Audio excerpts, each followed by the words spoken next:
Hi everyone, welcome to this latest Nesta Talks To event. In an age of complex challenges and overabundance of information, it's hard to know where we can turn to try and best make sense of the world around us and to know how we can help play our part in shaping our collective futures. To help guide us towards some answers and likely even more questions more often than not, this series of events is all about talking to today's leading thinkers, community builders, practitioners and innovators who are working to understand the world around us and what our future may look like. This is why I am delighted and really pleased today to welcome Manira Ahmad, Chief Officer of Public Health Scotland, for today's event. We will be chatting about a range of issues relating to public health, data and innovation in Scotland, but that will hopefully have relevance and insight for similar work across the UK and I hope internationally as well. I'll be chatting to Manira for the first half or so of today's event on a range of topical and interesting, hopefully, questions and issues about things relating to public health and data in Scotland. But we're really keen throughout to ensure that we get a good level of engagement from all of you in attendance today across the various platforms that we're streaming. So we want to make sure we leave a good amount of time in the second half of today to get responses to questions that you submit. So I would please encourage you all to do so via the comments function on the browser or the app that you're watching from. And we also have some questions that have been submitted in advance that we will try and get to either as we go through or at the end of the session. Now, I will note at the start that we have in the past had a huge number of questions submitted for these kind of events, and just on a purely logistical level, it can be really hard to get to them all. So I do apologise if you submit a question and we're not able to get to it, but we'll do our best to maybe try and group some if there's similar themes emerging. So without further ado, we're going to crack on and chat to Manira. So can I start by welcoming Manira for being with us today? I know that you are incredibly busy and there's many demands on your time, so thank you for being with us. To kick us off, as our first question for today, to get straight into it, can you please briefly explain to us what the role of Public Health Scotland is and why it was established as a relatively new public agency just a couple of years ago? Oh, thank you very much, Adam, and everybody else. Adam, if you don't mind, I'm going to just pause and reflect just for a minute or so to thank you and the team at Nesta to invite me along for this afternoon's conversation. It is certainly a real, true honour. And before I start, if you don't mind, Adam, as I said, I'd like to thank and appreciate everyone that has joined today. I understand many, if not all of us, are very busy responding to the needs of our nation, the pandemic and many other things. And time is such a precious commodity. Whatever you're doing right now, either if it's sitting at your desks, taking this opportunity to go for a walk and listen in, making a cuppa or having your lunch, I truly appreciate you taking the time to spend with myself and Adam this afternoon. What I was positively overwhelmed by was the rich and diverse range of individuals we have joining us today. So a quick shout out to everybody that has joining us from health and social care settings, from frontline colleagues, operational planners, territorial boards, special boards, academia, voluntary and third sector organisations, private sector, local and national government, community planning, and like me, data and digital enthusiasts, plus many others. Alongside that, Adam, I noticed that we have individuals that have joined us today from across the UK, but also in fact from across the world, including Belgium, Denmark, Singapore, to name just some. So like I said, it's a true honour to spend the next 60 minutes talking about things that are so passionate to me. I also wanted to pause for a few seconds to appreciate the diversity and the amount of knowledge and experience we have this afternoon as a collective online forum. I guess I'd like to start by sharing with who I am. So I'm a mum, a daughter, a sister, a friend. And why is this important to know? Well, for me, Adam, it's important because if we wish to co-design and deliver place-based services and support communities across our nations to thrive, we need to understand lived experience and what makes us us. And that includes everyone here virtually today.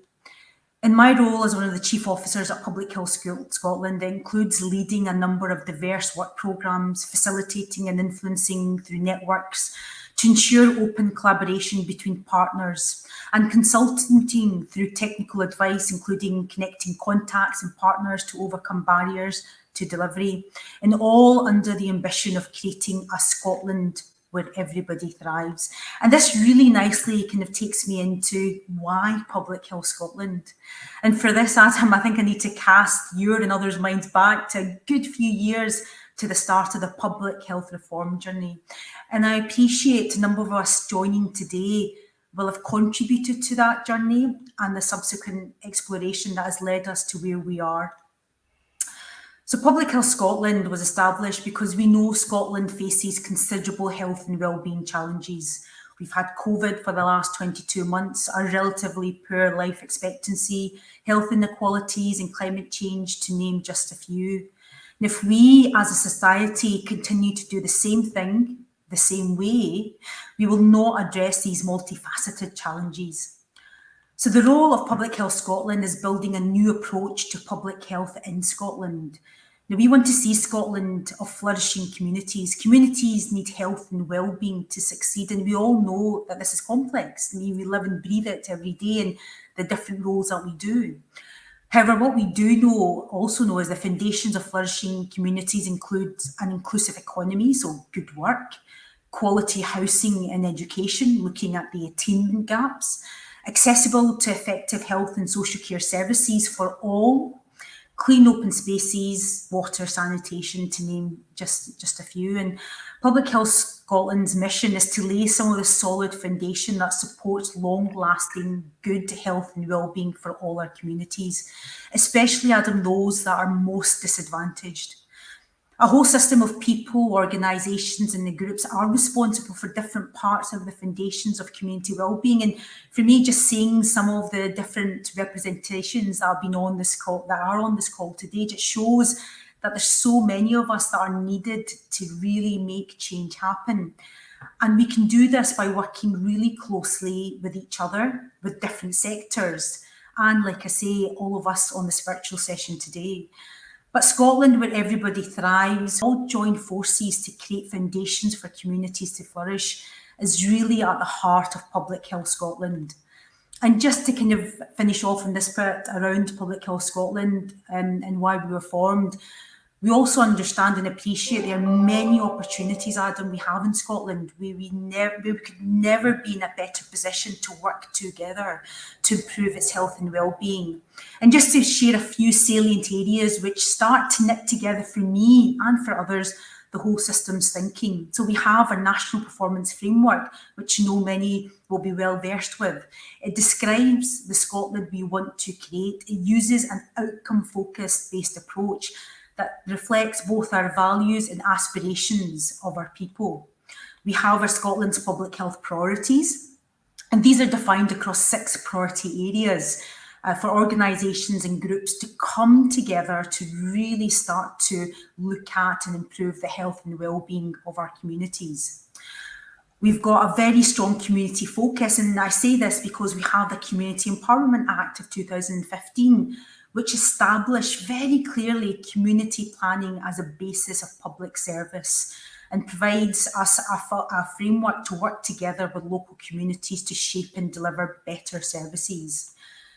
My own favourite passion, data and analytics. So there's lots of advances in computing, and increasingly our reliance on technology means well-analysed data now has a potential to offer more intelligence and actionable insights than ever before. And to finish this bit off, our joint sponsorship. So Public Health Scotland is jointly sponsored by Scottish Government and COSLA, that's the Convention of Scottish Local Authorities. So this shows a commitment from both spheres of the government, both at a local level and a national level.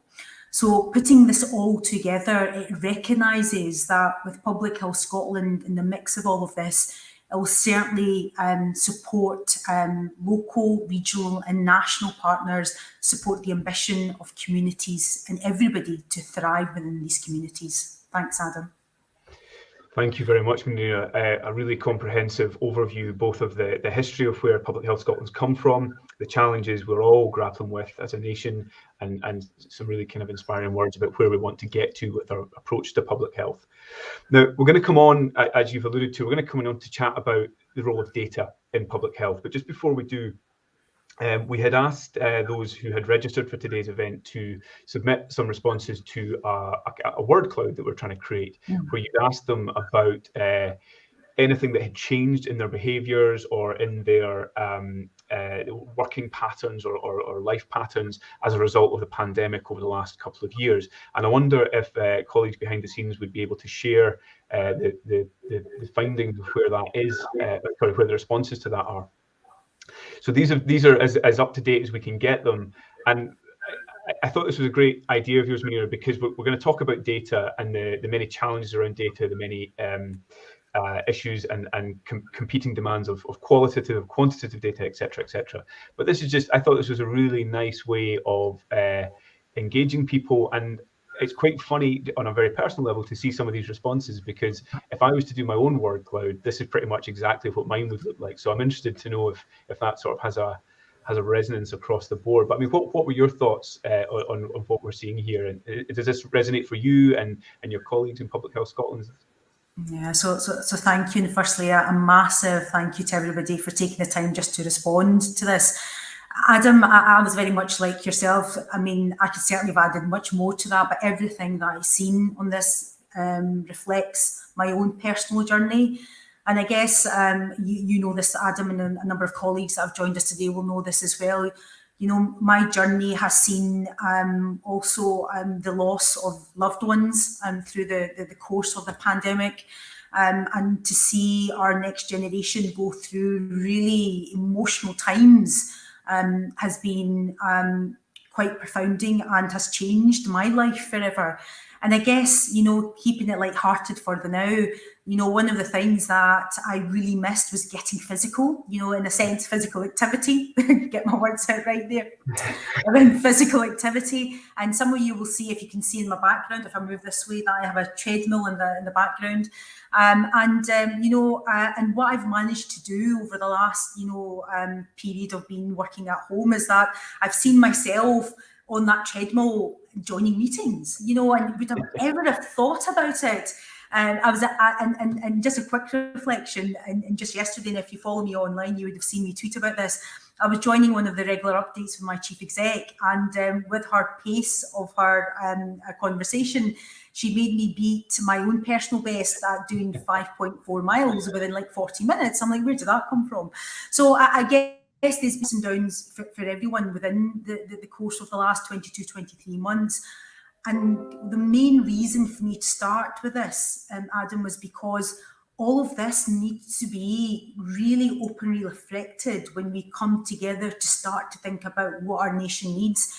We bring to the table really, really powerful experiences that sometimes we lose with our passion of service, you know, the focus of others, but actually collectively our experience are the others. And again, thank you for everybody for taking the time to share that with us. So, Manira, building on that then, can you tell us about how Public Health Scotland is using data at the moment to generate insight and inform decision making in relation to those challenges that you mentioned earlier about the sort of public health priorities that we have? How are you using data at the moment in Public Health Scotland? Big question, but just a sort of an overview. How long have you got, Adam? That could be for the rest of the session, but no, I'll give you some really succinct responses to that. So Adam, as many will know, we produce official statistics. So we're regulated by the UK Statistics Authority. And we see ourselves as a truly data and intelligence-driven organisation. It really is at the heart of a lot of what we do. But as we all know, data comes in very different forms and formats and in different guises. So we have access to and collaborate on an enormous range of data, both at Scotland's health and wellbeing and on health and social care services. It includes a wealth of data intelligence vital to helping people access quality services, such as our cancer services data, just to name just some. And Adam, as part of this, we have over 100 data sets which range from pre-birth to end of life. And again, we have a really beautiful visual that kind of starts to explain that cradle to end of life journey, which I know your colleagues Nesta is going to share afterwards. Now, how are we generating insights? Again, a really good question. And again, I wouldn't say there's a right or wrong way, but there is a a more improved way of doing it. So where we continue to develop and improve quality and linkages between different sets of data, we're developing new whole system models to support local leaders, clinicians, planners, and more, Adam, to understand service user pathways. So the better use of predictions to support joint decision-making for service redesign locally, regionally, and also nationally. We're also using our wealth of data and connecting this into community settings. So working together on hard-hitting topic areas impacting local systems. So furthermore, we have colleagues, and you know this, Adam, because we've had quite a few conversations around this, is we have colleagues that are virtually deployed into local systems. So they share their knowledge and skills, as well as open up routes and accessibility into the wealth of data held nationally. So for example, you know, we have what we call our LIST service, that's the local intelligence support team, where analysts and data managers work with health and social care partnerships, local health boards, community organisations and more to connect data from different parts of a single system and then translate that into actionable insights. And that's really important for me. It has to be actionable, something that the so what do we do next? And Adam, we know that no one has ever changed because of a number. People generally need a story. So in Public Health Scotland, we continue to develop different ways to make insights actionable through the power of storytelling. Thanks, Adam. Thank you, Manira. I think that you've touched on a whole range of really interesting stuff there. And I know that from my own experience in the past, one of the great advantages to a nation of Scotland's size, which is a relatively small population nation in the scheme of things, is that ability, as you've alluded to for data linkage. And I think one of the really interesting examples of that from recent years was the linking of homelessness and health data from a few years ago, which generated a huge amount of insight. And I'm really excited about the potential for what similar exercises in a number of different fronts, as you've referenced, will mean for the future of insight generation and ultimately trying to make an impact. So if that's kind of where we are at the moment, if I can ask you to, if we can think reflectively, and this isn't a critiquing question, but it's more a sense of what's working well with our use of data, and you've maybe alluded to some of that already.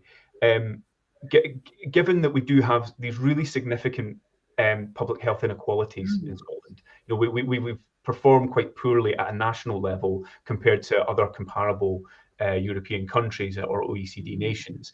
So what's working well, and some of that you've touched on, but also crucially, where do we want to see improvements? What would be your wish list in terms of where you want to take Public Health Scotland on this journey? Oh, thank you, Adam. And I love when somebody asks me for my wish list. So Adam, with this, our data, like you said, is being combined and it's been linked into a single platform. Now, we're developing what's called the whole systems modelling, and I touched a little bit about that in the previous answer.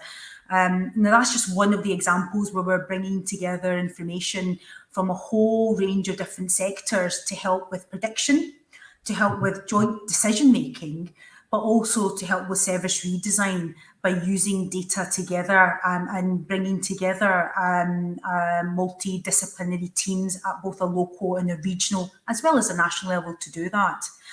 And at Public Health Scotland, working with these partners, we want to lead and support work in Scotland to prevent disease, so prolong life and improve health. So you asked me about my wish list and what all that means for all of us. So for me, that would mean if we do this really well, we do this together, and we do this in a way that is actionable and meaningful for everybody, then fewer people, especially in the most deprived communities, Adam, getting vaccine preventable diseases like COVID-19. So we'll prevent that.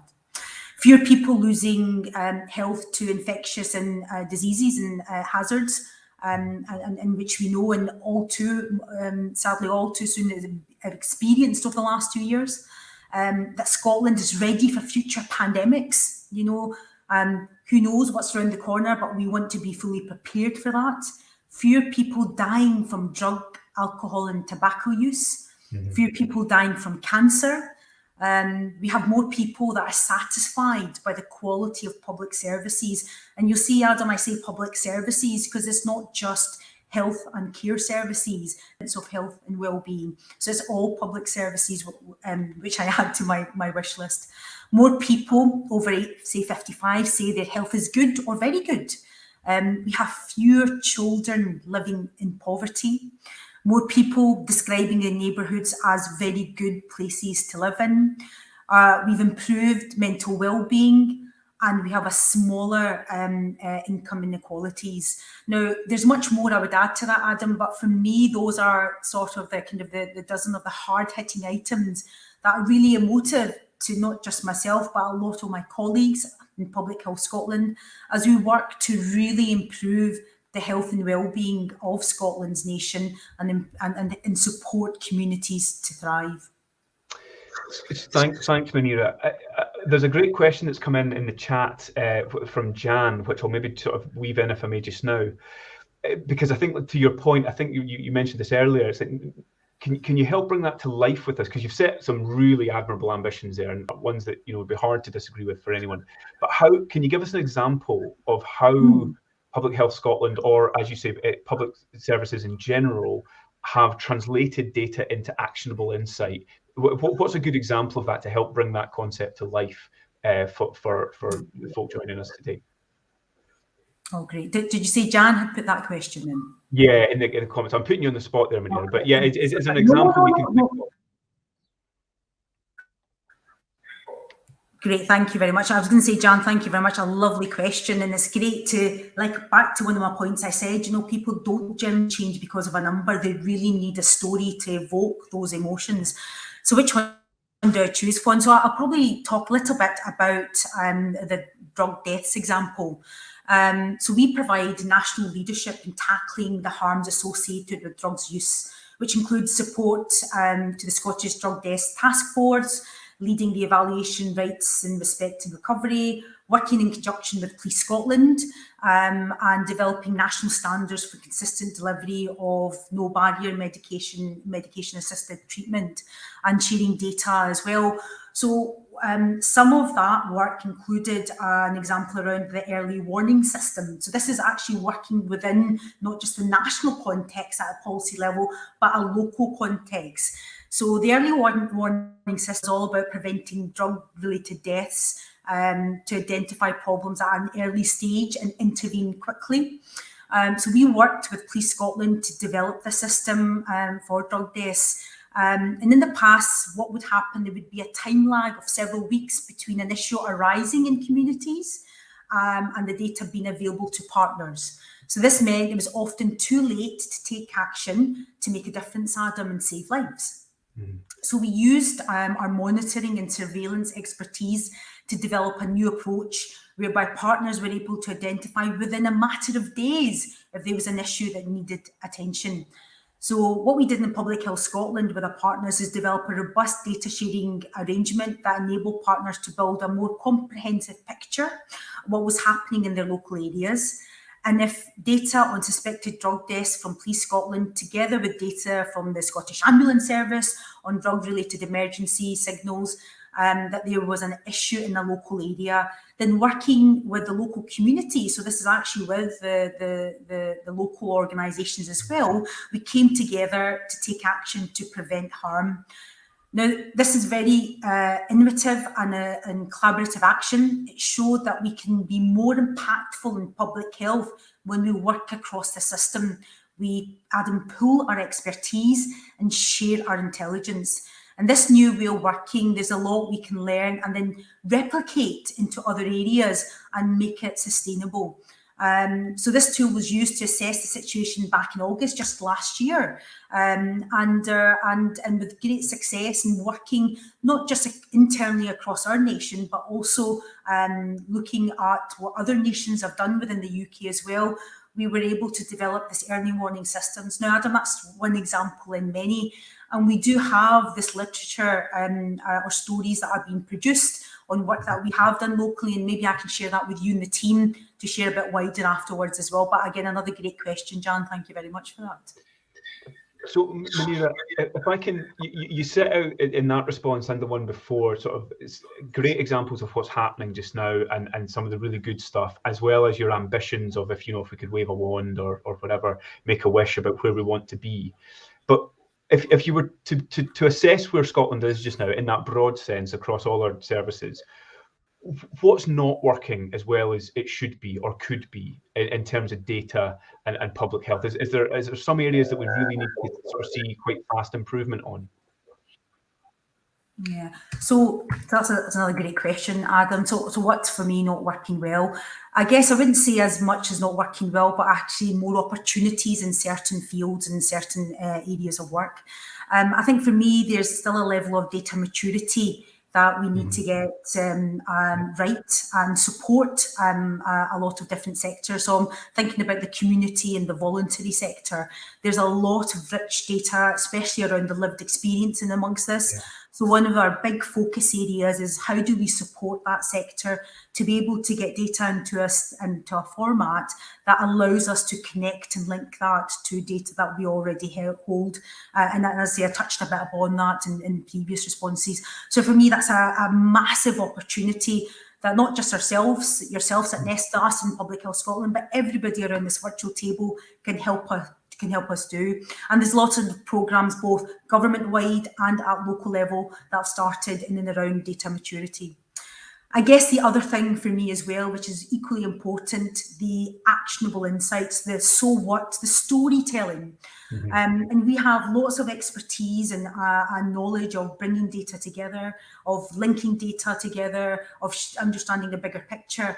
And another opportunity for us is to be able to make that meaningful for the majority. So for citizens and right through the ranks to people that are in professions as well, that when they look at information, when they look at what's happening within their local or regional or national systems, that's very easy to understand. It's very easy for them to understand what action then they need to take that will then have a consequence impact to the rest of the system.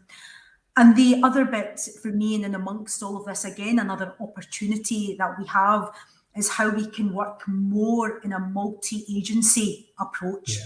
Now, I touched a little bit upon that in previous questions, and I know, again, Adam, we've talked about this at length. There's so much passion, will, and commitment in all the organisations that we're here representing in this virtual audience, and those that are not even here. There's so much passion and will and determination.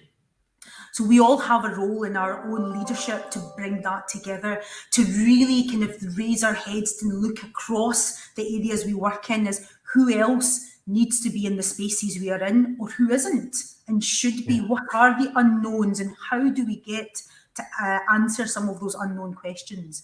And for me, it's not the fact that people don't want to do it. It's being able to understand the complex and multifaceted world we live in with so much going on. And the question you asked about, can you give me an example? And Adam, I've hundreds of examples to share. And it's back to this point, which one has evoked a reaction in me? Which one do I share? And again, this is why it's so important to understand who we are in the system, what we're trying to help, especially in the life of data and digital. So that's just some of the areas. I mean, we could talk at length at this, Adam, but that's just some of the opportunities I think that lie ahead of us in the very immediate future. Thank you. So there's a couple of great questions that have come into the chat, but there was also a question I was going to ask that I'll try and weave them together, if I may, and apologies to those in the comments if I do a disservice to your question. One of the themes that comes up a lot when we talk to stakeholders, and I know is a priority for yourself and Scottish Government more generally, is the idea of putting people in control of their own data, or the ambition of trying to be better at putting people in control of their own data. And there's a few questions in the comments that are around this topic as well. So can you tell us what ambitions does Public Health Scotland have in this space around citizens being more in control of their own data, and this sort of ambition that we've seen in other nations, if we look internationally, of trying to empower individuals and citizens to be the holders of their own data in some form or another, and at different times allow access to different agencies or services. And it goes to some of the point you've alluded to in earlier answers, which we know is a long-standing challenge in Scotland, that when individuals feel they are moved between services in a way where they have to repeatedly tell their story, which can, not always, but can at times be difficult for them, or traumatic, or very personal. It immediately sort of disempowers people and disengages folk from the system. So what's the ambitions that Public Health Scotland has around this agenda of putting people more in control of their own data, and where are we on that ambition or on that journey at the moment?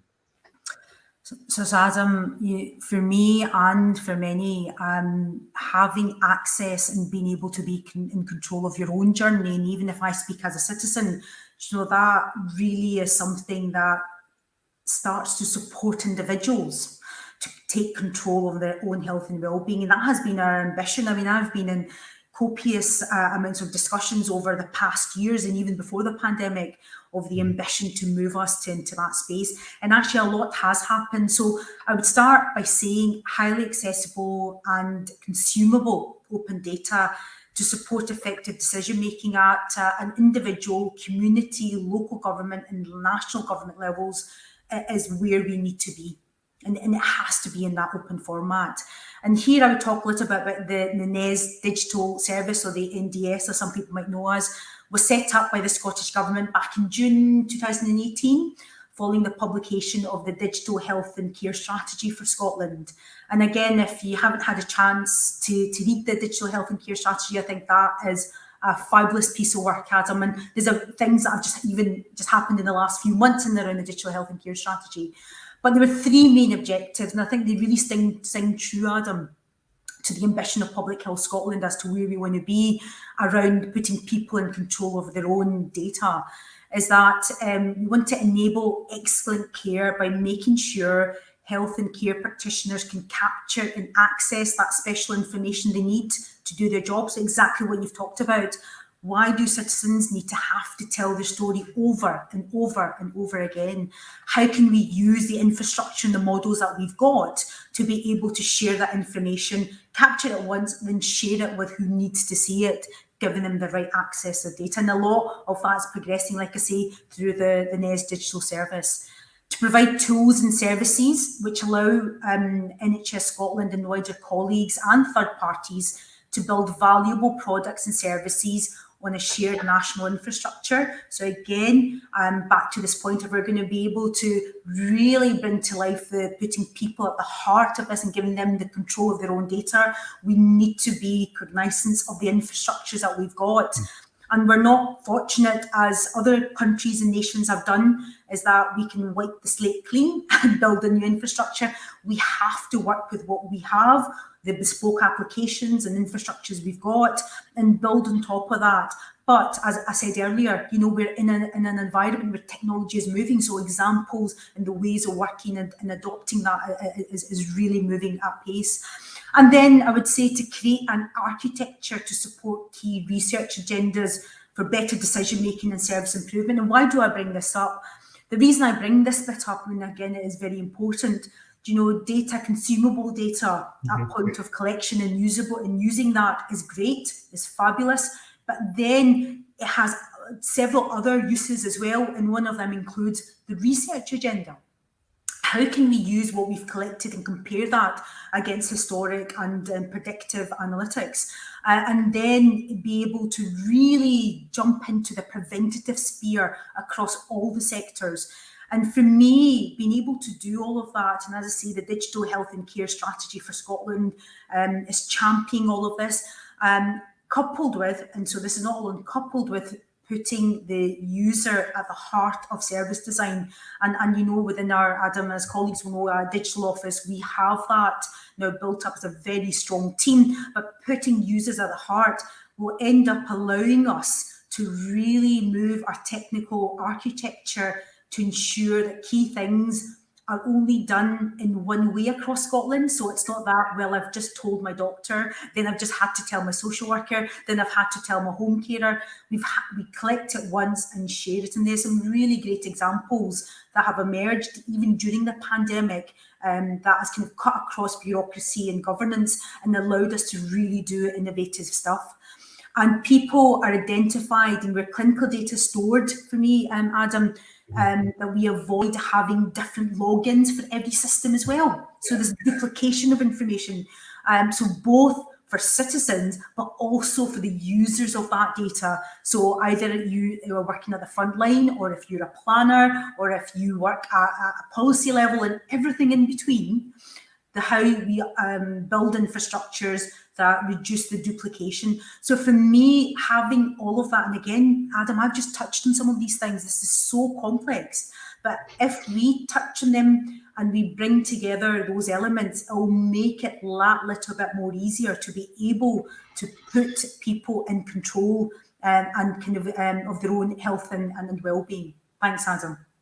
Thank you. So I've got a sort of a final kind of question from myself, and then there's quite a lot now coming into the comments and chat. So I'll try and weave some of that in, and then after I've asked this kind of last question, we'll come back to the chat and try and get some responses to some of the things that are being raised. I will try and group them together as best I can.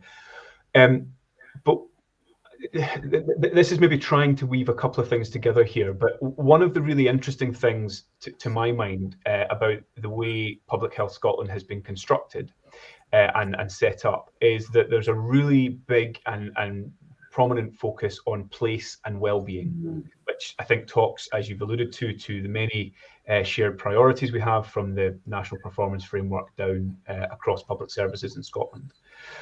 But so my original question was going to ask you a little bit more about why that decision was taken, but if I may add to that slightly, just to bring in some of the comments. So I'm really interested in Public Health Scotland's view as to why that was taken. What can you tell us the rationale for that?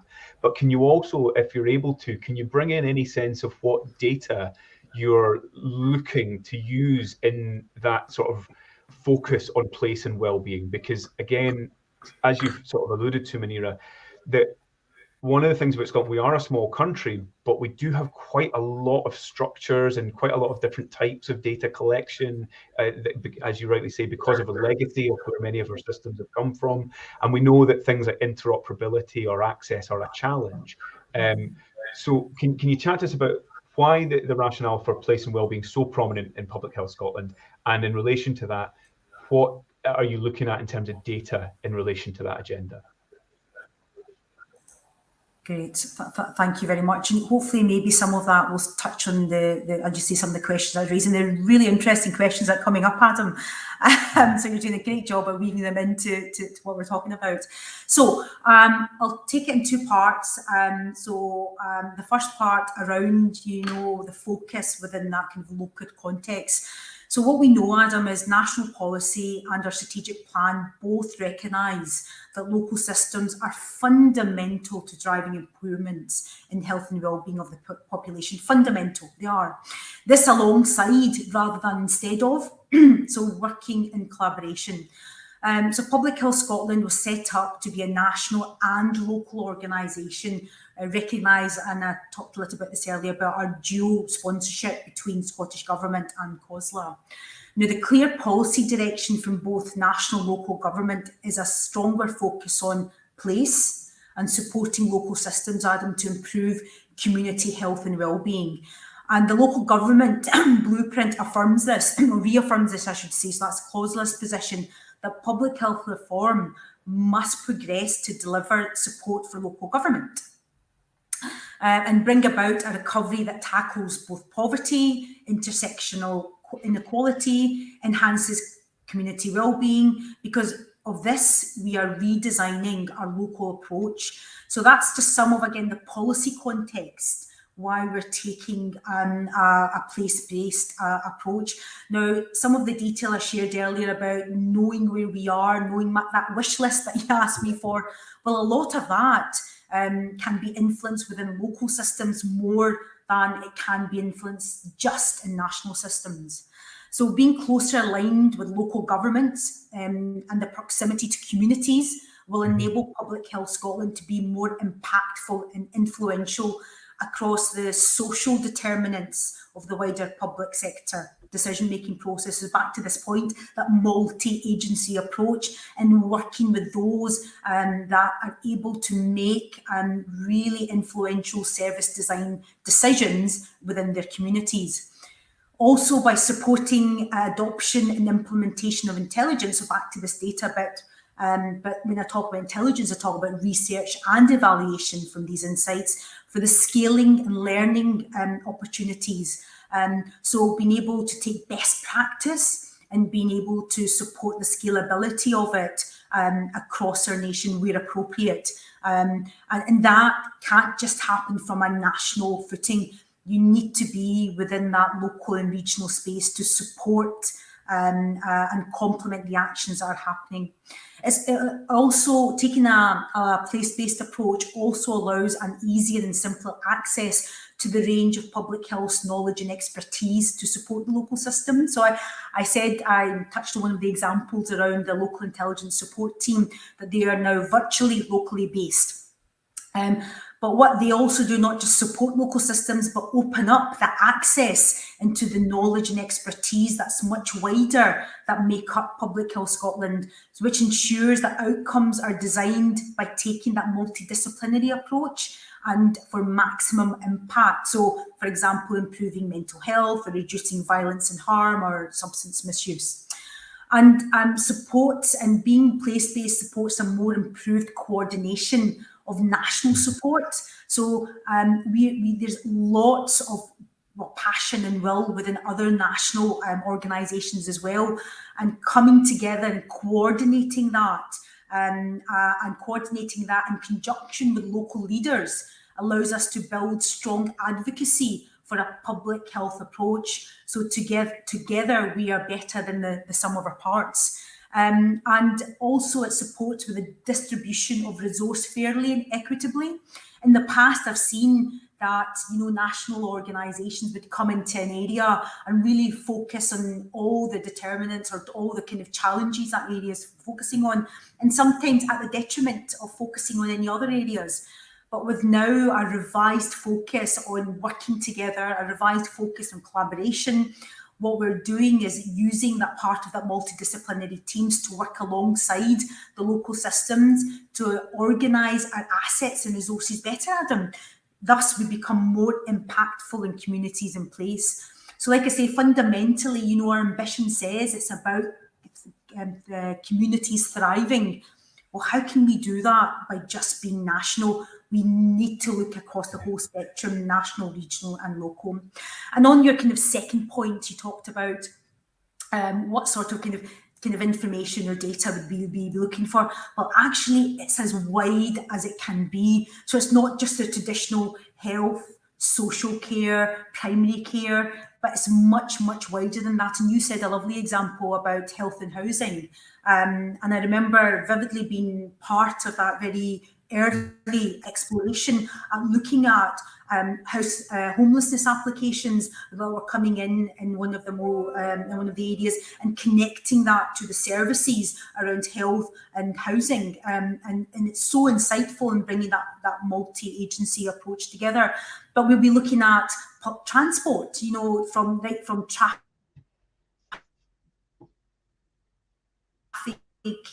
data around not just housing, but the wider community, employability, around play and recreation, education. And again, people were thinking, I've heard this before, and it's because this is what makes up our national performance framework. Everything comes together, and that is our aspiration and ambition, how we can work within local and regional systems and with other national bodies to really bring together the rich data that sits in different aspects of our sectors to really show the full picture of what's happening within community and start to show those links. There's a lot more that I can say about this, but what I'll do, Adam, I'll share a few more details after this call so delegates can see what the links I'm referring to and our ambition around our data capture as well. Thanks, Adam. Thank you. There's a question that's come in that I think is a good one to follow that up with. It's come from Tom James, who I think is watching via YouTube, if I'm getting my wee logos correct. The question that Tom's asking, if I understand it correctly here, is the challenges around the prevention, which you've talked about a lot, and the role of data, particularly in relation to informing and driving action on prevention. And we know that prevention has been a long-standing agenda in Scotland, going back, well, since the inception of many of these services and devolution, but particularly, we're now 10 years or so on from the Christie Commission, which is all about upstreaming and trying to get prevention of public services and joined up approaches. And Tom alludes to a really interesting part of that challenge, because at its heart, some of that comes down to disinvesting in some areas and investing in others. And I just wonder if you could share any reflections of your own, Manira, from your role and your experience about how that plays out operationally and the difficulty and how you're finding that in terms of navigating through that journey, I suppose, again, of we are going to need to disinvest from some things in order to invest in others. Probably public health is one of the best examples of where that's going to be a priority. Where are the tensions in that at the moment in Scotland, and how's that, from your reflection, how's that sort of ambition being realised at the moment? Yeah, that's a great question from Tom, and I can see Tom's put a few other suggestions and just thoughts in the chat as well. Just reflecting a little bit on this and being honest, as we're amongst a kind of a very kind of an environment that has a lot of different representations here today, Adam. For me, we are in a political landscape. We can't forget that. We can't forget that at all. But even political will is really wanting Scotland to be a very flourishing nation, right down to its individual citizens. We also have really robust research and evidence that tells us where the focus areas are. So, if we were to stop or focus in on a few areas of work, the impact it would have, the longevity of that, the impact it would have on people's health, people living longer and healthier lives within a homely setting or the equivalent. So we have a lot of that research that has been built up, not just from the public health reform journey, but much previous to that as well. So a lot of that, we're confident by knowing what we can do. But there's a flip side to that, and I can see where Tom kind of has got his question from. There's a flip side to that, where there's a lot that we're going on, and a lot of what we do is the long game, Adam. Yeah. A lot of interventions or a lot of work we do, we will not see a difference in the population. Potentially might not even be in this generation and moving into the next generation. So it brings me back to the point: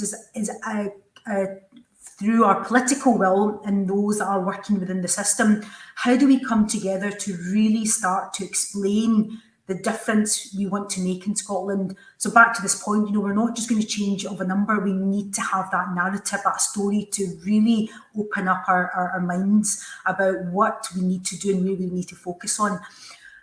In Public Health Scotland, when we came together, and I think there was a mention of it in the chat, that we came together during a pandemic. We didn't come together because of the pandemic, which some people think. We came together, and it was always in plan.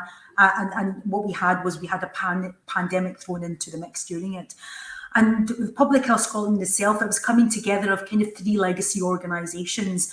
And some of the earlier conversations, and even some of what we're trying to do now, is grapple with what do we stop doing to be more impactful, and what do we do more of? And our chief executive is really, really clear with us, and as we are with each other, is that we need to be focusing on things that are going to have an impact and improve outcomes. Now, that could be outcomes immediately, or that could be outcomes in 10 or 20 years' time. But we need to be focusing on what makes a stronger and more meaningful impact.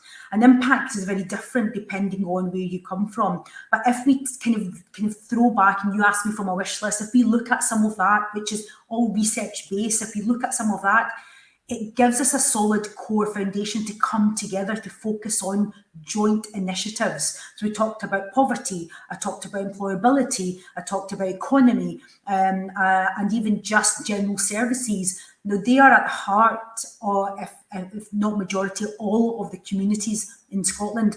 So coming together under that narrative and being able to understand and articulate what can we do and the impact that's going to make. I'm not saying it's an easier conversation, but it does make it easier. But we really need to be true to ourselves. There are things we will have to stop, Adam, because we have limited resource, we have limited budgets, and that's not just within Public Health Scotland. You know, that's for all of us in the totality of Scotland and for other nations as well. So the power for me is not just about setting outcomes and objectives as an organisation. How can we do that pan-organisation? Do you know, how can we do that even at a local community level? There'll be hundreds of local community organisations supporting those communities. How do we muster the energy to bring those communities together to have pan-organisational commitments, so we don't have individual ones, but ones that we can pull and push our resource together, bring our skills and expertise together, and back to the age-old saying, we become more powerful we do in our own rights. Adam, thank you. Thanks, Manira. One of the questions, again, this is an attempt to weave together a few things that have been referenced in the comments. Can you share any insight or views from your role at the moment on how Public Health Scotland is working to make data available to, I suppose, I use innovators in the broadest sense, because as you sort of said, some of that can come at times from the third sector or the private sector, or indeed within the public sector. But how are we making or trying to make data available, obviously in an anonymous way, if you like? You know, we're not sharing information that is in any way in breach of any regulations, but how is data being made available to help drive innovation from other sectors out with kind of primary care or health research alone? Where are we with that at the moment in Scotland, and what are some of the observations and reflections about that at the moment? Oh, great question, Adam. There's actually been quite a lot of movement, even just during the years of the pandemic, that I can share a little bit about, and again, I'm happy to follow up with some more detail if that would be helpful.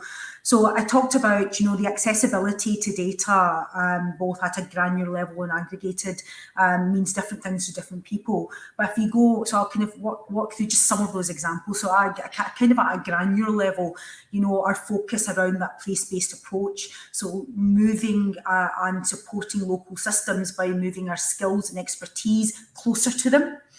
Opening up our data and sources, opening up information and insights, and actually connecting more of that together. So that continues to happen, Adam, and we will grow on that as we start to develop our revised approach to the local system. Now, kind of bringing that back out to the anonymised part. Now, even before the pandemic, you know, information can be accessed through safe havens. So working very closely with academia and other institutions to allow that to happen, and other research data organisations as well. But what we've done over the pandemic is we've looked again at the government. I say we, this is collectively at both a national and down to a local level, looked at the governance around safe havens, you know, what's needed, the process to apply to access data. And I'm not saying we're 100% there, but I know from the work my colleagues have been leading on and doing, there's been much change and how quickly and people can access information, and what format they can ask, the support they can get to interrogate that information. Because it's not just about the accessibility, Adam, it's about supporting individuals as well, as you know, and we've talked about this before, supporting individuals understand the information and how best to use it. And also there's been a massive push on open data. You know, the COVID dashboard itself is a great example when we've got citizens that take that data and bring their own version to life. And I follow some of them as well, and sometimes they're my go-to. And it's great to see the open data sources are starting to get into a place that citizens are being more brave, more innovative and creative in using that. But then again, I think, from my personal opinion, and great work my colleagues have been doing in the background around this, I think there's more we can do to make it more accessible, easier to use, and that will come in time. There's something around the lag of technology and how we can make that happen. There's a lag around accessibility and the level of data and the infrastructure we've got. So there's a few things for me that need to come together, some with our control, some out with our control, but working together across the wider digital health and care strategy. That, for me, I'm really positive. The movement, even in the last 22 months that have happened, the way citizens and people are using our data, that's already out there, the number of hits we get and of the information that we produce regularly, that really, really excites me, but also challenges me personally to say, what more can be done? How better can we be closer to those individuals that are making those decisions? And I guess, Adam, that's my call to action for everybody around this table, because for me, it's not just Public Health Scotland, it's everybody's role in the little or large that they contribute to how we can come up with some of those solutions and ideas. Thanks, Adam. So, Manira, we're rapidly running out of time, and clearly an hour isn't enough. I need to book out a day of your time for the next one.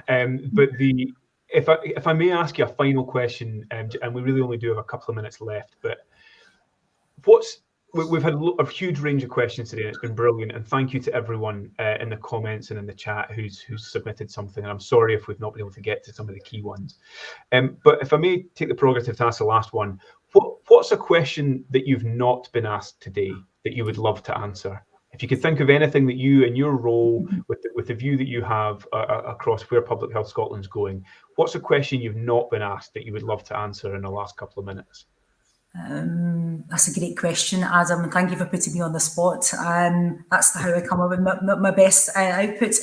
I think for me would be, what's been my biggest regret? Do you want me to go ahead and answer that, Adam? Please, yeah.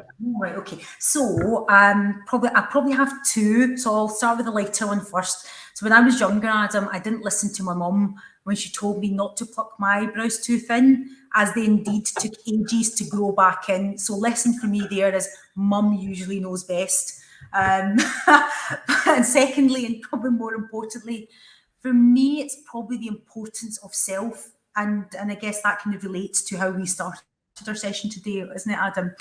So self in all we do. So the fact that we need to pause, I think, and we don't do enough of that, I think, Adam, because of our passion to support and respond and help others. But we need to pause to reflect in order to fully respond with the intent, opposed to sometimes, and I find myself doing this as well, just reacting. So we sometimes forget in the heat of the moment that helping others, that we are part of the others, and we bring a lot of diverse lived experience into these virtual rooms. And in hindsight, I wish I'd grasped that ideology much earlier in my life journey. So the lesson for me in this is that it's important to acknowledge who we are, what we do away from our day jobs, and reflecting internally makes us stronger, I would say, Adam, and more focused to respond to the tasks in hand.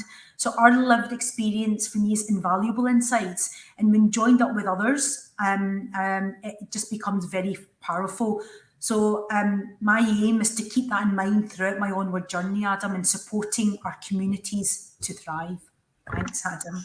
Not at all. That's a great response, and it's a great idea to think about how systems which are historically transactional can move towards being more relational by taking in some of those human elements around things, as you say, about pausing and reflection before we default to kind of those quick responses.